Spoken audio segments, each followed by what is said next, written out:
రాజకీయ దాహం ఎవరిని వదిలిపెట్టదు. అధికారం కోసం కుటుంబాలు సైతం విడిపోయిన సంఘటనలు కోకొల్లలు. సొంత వారే పరాయి వారిగా ప్రచారం చేసిన దాఖలాలు లేకపోలేదు.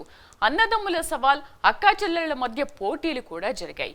అన్నింటికీ ఫైనల్ గా ఒకే సొల్యూషన్: చేతిలో పవర్ ఉండాలి, ఆధిపత్యం చెలాయించాలి. ఇదే పాలిటిక్స్ లో మజా. ఇప్పుడు తెలంగాణలో అదే సీన్ జరుగుతుందా?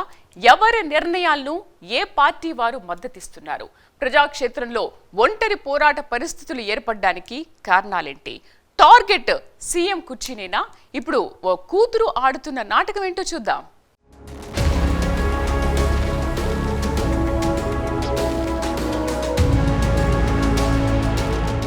కేసీఆర్ కు కుమారుడు కేటీఆర్, కుమార్తె కవిత ఇద్దరిపై ప్రేమ ఉంది. కానీ అధికారం విషయంలో ఓ కన్నుకు న్యాయం చేస్తా మరో కంటి పరిస్థితి ఎలా ఉంటుందో చూద్దామంటే కుదరదు. నా తర్వాత పార్టీ బాధ్యతలు ఎవరు తీసుకుంటారు?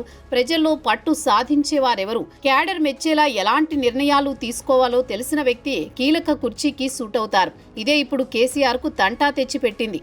ఉద్యమ నేతగా కేసీఆర్ కు ఎలానూ పేరుంది. అది చిరస్థాయిగా ఉండిపోతుంది. ప్రస్తుతం అధికారం లేకపోవడం, ఆరోగ్యరీత్యా ఆయన ఫామ్ హౌస్కే పరిమితమయ్యారు. గడిచిన 18 నెలల కాలంలో అసెంబ్లీ సమావేశాలకు కూడా హాజరు కాలేకపోయారు.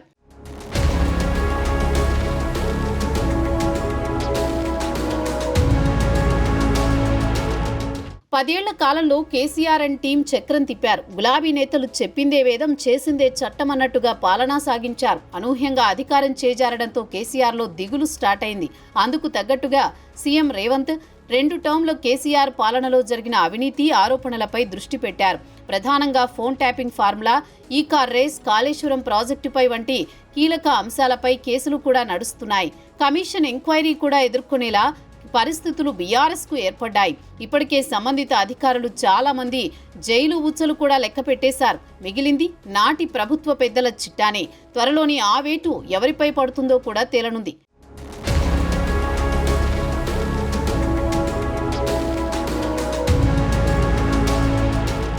ఫోన్ ట్యాపింగ్ అంశంలో పొలిటికల్ గా కేటీఆర్ టార్గెట్ అయ్యారు. దీంతో ఒక దశలో పరువు నష్టం కింద ఆయన కోర్టు మెట్లు కూడా ఎక్కారు. అయితే నిప్పులేందే పొగరాదనేది అపోజిషన్ పార్టీల వాదన. వారు చెప్పినట్టుగానే వేలల్లోనే ఫోన్ ట్యాపింగ్ జరిగింది. బాధితుల్లో రాజకీయ నేతల దగ్గర నుంచి ప్రముఖులు, సెలబ్రిటీలతో పాటు మీడియా ప్రతినిధులు కూడా ఉన్నారు. ఇంత తంతు సాగిందంటే కేవలం అధికారుల హస్తం అంటే నమ్మేంత అమాయకులు కాదు తెలంగాణ ప్రజలు. ఇవన్నీ సిట్ ఎంక్వైరీ పూర్తయిన తర్వాత ఖచ్చితంగా బయటపడతాయి.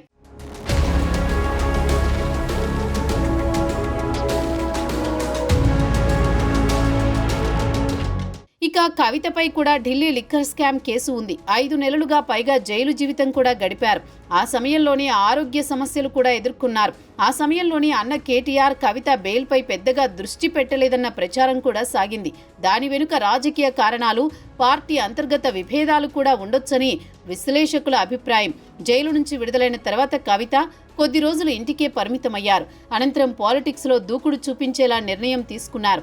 ఇవన్నీ సాగుతున్న క్రమంలోనే తండ్రి కేసీఆర్తో కూడా దూరంగా ఉంటూ వచ్చారు. పైకంతా ఓకే అన్నట్టుగా ఉన్నప్పటికీ లోలోపల మాత్రం అభిప్రాయాల్లో చాలా మార్పులు వచ్చేశాయి.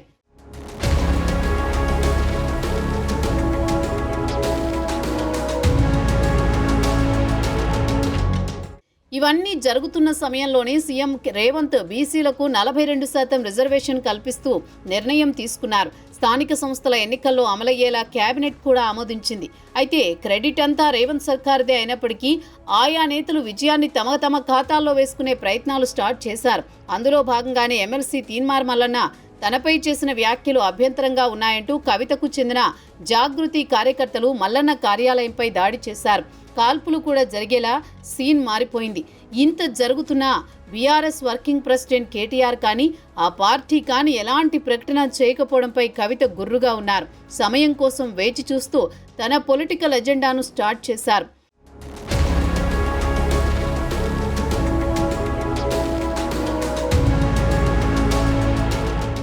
నిన్నటి వరకు ఉప్పు నిప్పుగా ఉన్న సీఎం రేవంత్ తీసుకున్న బీసీ ఆర్డినెన్స్ నిర్ణయం కరెక్ట్ అంటూ ఇటు తండ్రి కేసీఆర్, అటు అన్న కేటీఆర్ బలమైన షాక్ ఇచ్చింది కవిత.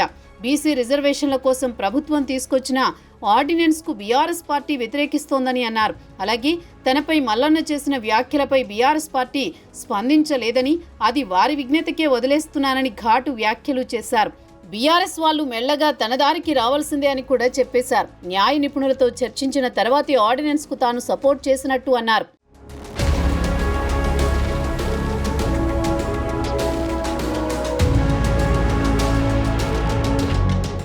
కారణం ఏదైనా కానీ ఎమ్మెల్సీ కవిత కేటీఆర్ మధ్య దూరం పెరుగుతున్నట్టు కనిపిస్తోంది. తగుదునమ్మా అంటూ ఈ క్రమంలో బీఆర్ఎస్ వర్కింగ్ ప్రెసిడెంట్గా ఉన్న కేటీఆర్ కవితకు షాక్ ఇచ్చారు.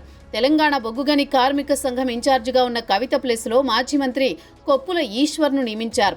కేటీఆర్ తీసుకున్న ఈ నిర్ణయం గులాబీ పార్టీల్లో రాజకీయ వర్గాల్లో హాట్ టాపిక్గా మారింది. కవితకు ఆ పార్టీలు అనుబంధ సంఘాల్లోనూ ప్రాధాన్యం తగ్గుతోందంటూ సామాజిక మాధ్యమాల్లో నెట్టింటా ట్రోల్ అవుతున్న సమయంలో బీఆర్ఎస్ పార్టీపై చేసిన ఆరోపణలతో ఆ పార్టీకి ఆమె దూరం పెరిగినట్లు కనిపిస్తోంది. అన్నపై ఉన్న కోపంతో కవిత ఈ వ్యాఖ్యలు చేశారనే చర్చ రాష్ట్ర రాజకీయాల్లో జోరందుకుంది.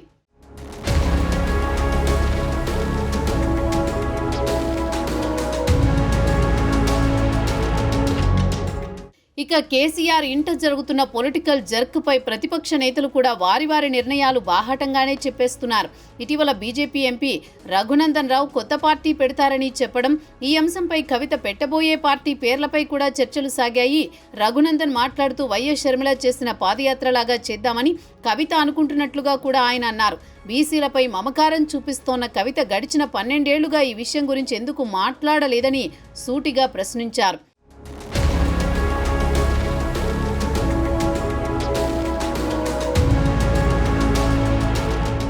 కేవలం ఇంటి బాగోతంతోనే కవితకు ప్రజల్లో మద్దతు వస్తుందనుకుంటే భ్రమే అవుతుంది. ఎందుకంటే అది వారి పర్సనల్ వ్యవహారం. అధికారం ఉన్న సమయంలో వారంతా ఒక్కటే.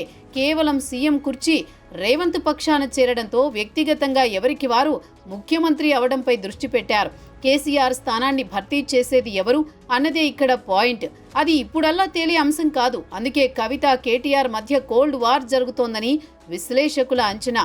తాజాగా మరో అవినీతి బాగోతంలో కేటీఆర్ కవిత భాగస్వామ్యం ఉందంటూ తెలంగాణ క్రికెట్ అసోసియేషన్ చేసిన ఫిర్యాదు హాట్ టాపిక్గా మారింది.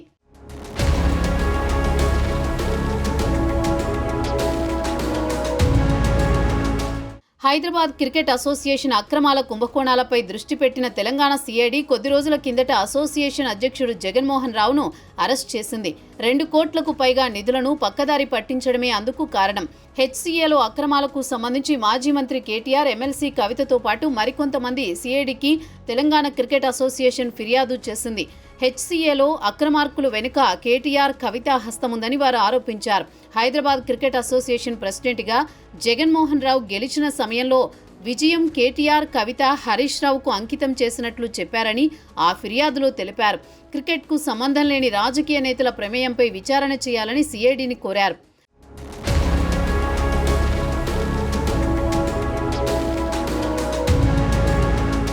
వడ్డించేవాడు మనోడైతే కొరవేముంటుంది అనుకున్నారేమో కానీ జగన్మోహన్ రావు అధ్యక్షుడిగా ఎంపికైన తర్వాత ఐపీఎల్ టికెట్ల అమ్మకాల కాంట్రాక్ట్ను కేటీఆర్ బావమర్ది రాజ్ పాకాలకు చెందిన eventsnow.com, మేరాఈవెంట్.comకు కట్టబెట్టడంపై కూడా సిఐడి దృష్టి సారించింది.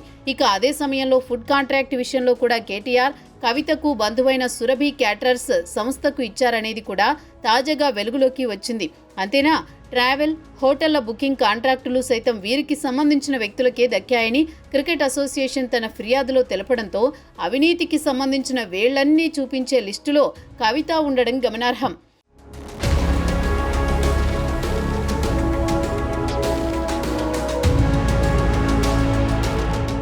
ఢిల్లీ లిక్కర్ స్కామ్లో కవిత ఈడీ కేసు ఎదుర్కొంటోంది. తాజాగా హెచ్సీఏ అక్రమాల వ్యవహారంపై సిఐడితో పాటు ఈడీకి కూడా ఫిర్యాదు చేసింది. Telangana cricket association money lander కోణం ఉందని విచారణ జరపాలని తెలిపారు.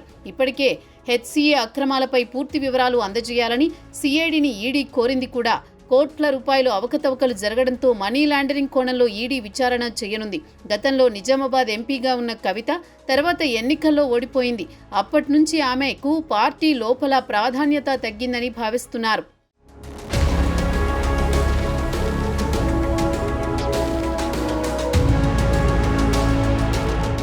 రాజకీయం అంటేనే డబ్బులు దర్పంతో ముడిపడి ఉంటుంది. 2 టర్ముల పాలనలో కేసీఆర్ కుటుంబం కూడా ఆ లిస్టులో ఉండొచ్చనే అభిప్రాయం చాలా మందిలో ఉంది. గతంలో వారి ఆస్తుల విలువేంటి, ప్రస్తుతం వారి స్టేటస్ ఏందనేది విషయంలో లోతైన చర్చ నడుస్తుంది.